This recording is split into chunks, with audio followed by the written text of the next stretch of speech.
Tere kõigile! Täna alustame siis järgmise suurema teema kordamisosaga. Pane vihikusse pealkirjaks 6. suurem teema, tasandilised kujundid ja kordamine. Täna on sinu ülesandeks teha siis seni õpitud tasandiliste kujundite kohta tabel, kus on olemas iga kujundi kohta joonis, ümbermõõduvalem ja pindalavalem. Siin videos teeme nii, et mul on tehtud kõikide kujundite joonised, ma räägin ära olulisema asja iga kujundi kohta ja nüüd ümbermõõdu ja pindalavalemid saad sa endale ise vihikusse kirjutada, neid ma siia praegu ise ei kirjuta.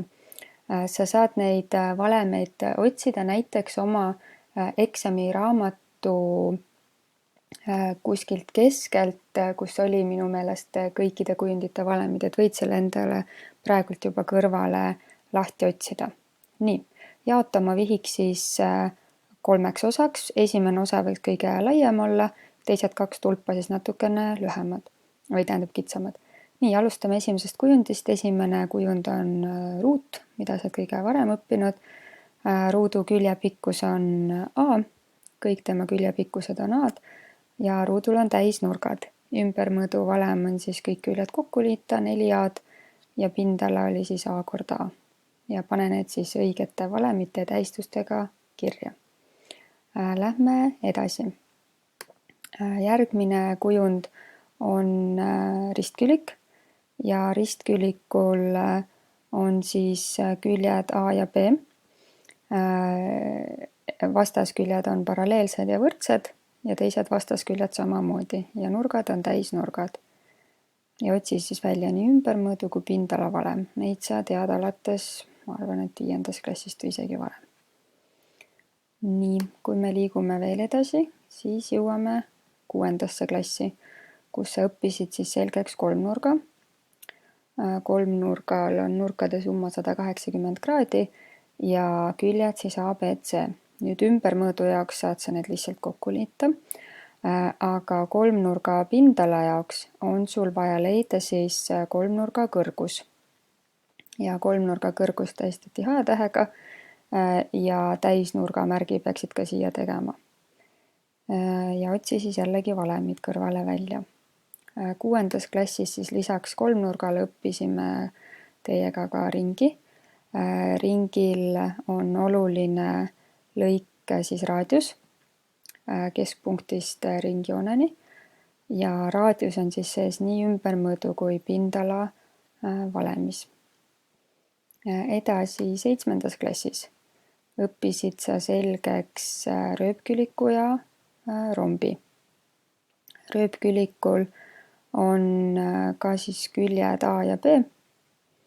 Ümbermõõdu jaoks läks neid külgi vaja ja pindala jaoks pead sa nüüd joonistama ka kõrguse. See kõrgus võib olla iseenesest igal pool siin paralleelsete külgede vahel, mina joonistasin ta siia ja jälle täisnurgamärgi võid siia juurde märkida. Siis edasi on romb. Rombil on juba olemas diagonaalid, sest minu arvates on niimoodi rombi kõige lihtsam joonestada, et sa teed siis 2 ristuvat diagonaali, mis täpselt poole pealt lähevad siis üksteisega 90 kraadise nurga alla ja siis saab need tipud ära ühendada. Ja rombil on kõik küljed sama pikkusega.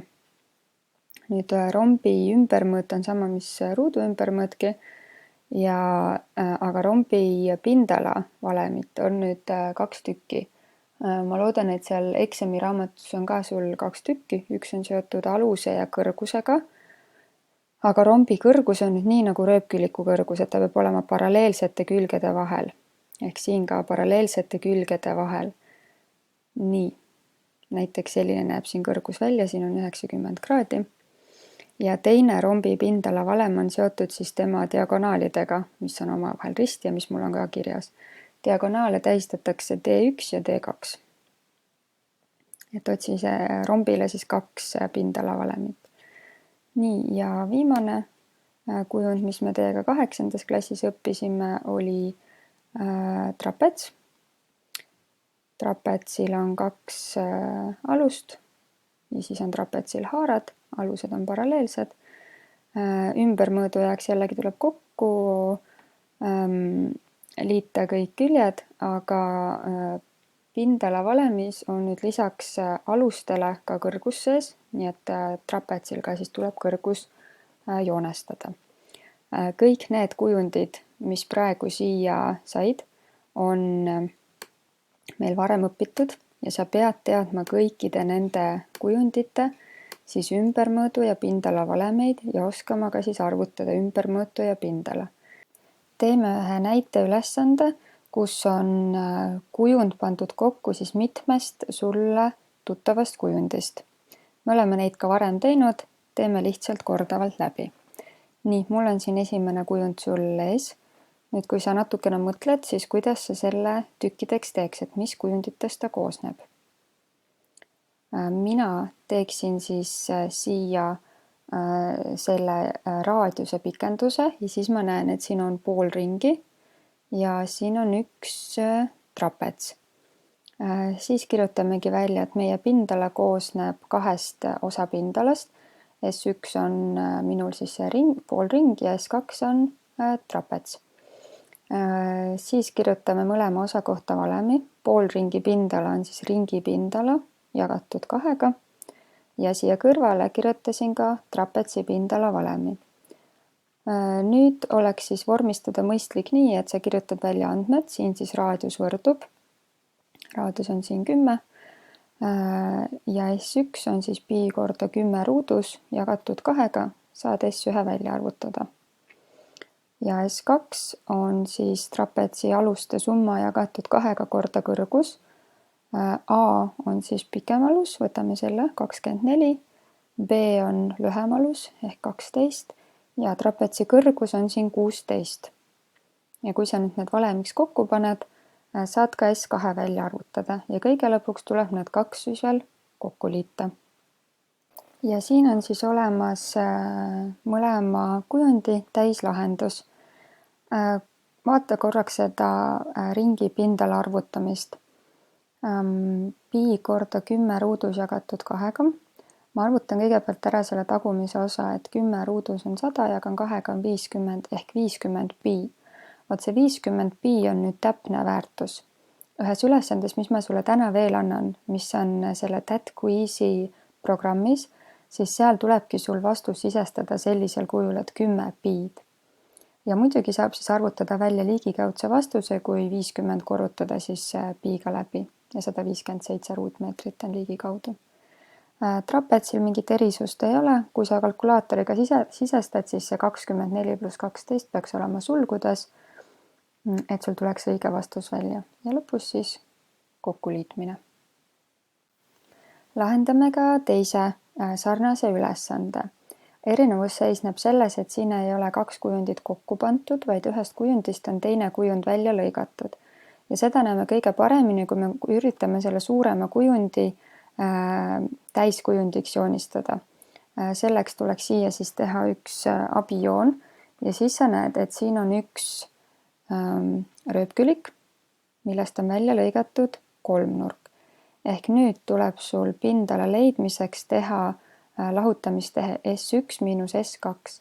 S1 on alati suurem kujund, siin siis rööpkülik ja S2 on väiksem kujund, siin kolmnurk. Rööpküliku pindala valemis läheb vaja alust ja kõrgust, need on siin mõlemad olemas, saad välja arvutada ja kolmnurga pindala jaoks on ka vaja alust ja kõrgust. Ole hea, lahenda see teine näite ülesanne iseseisvalt ära. Nüüd näitan ma sulle, mis ülesandeid sa veel nende kujundite kordamiseks teha saad. Kõigepealt minu veebilehel järgmine punkt on see, et sul tuleb lahendada ThatQuizi ülesanne. Siin tuleb sul joonisel oleva kujundi kas ümbermõõtu ehk perimeeter leida või siis pindala. Siin jällegi saate oma vastuse sisestada ja okei, ja pindala on area ja kõik andmed on siin joonistel olemas. Teiseks ma panen üles sulle mõned siis sellised kujundid, mis koosnevad mitmest kujundist. Osad on siis liitmisega ja osad on lahutamisega, nii et need tuleb sul ka ära teha. Kuna need on ülesanded, mille sarnaseid me oleme varem teinud, siis ma arvan, et sa saad nendega päris hästi hakkama.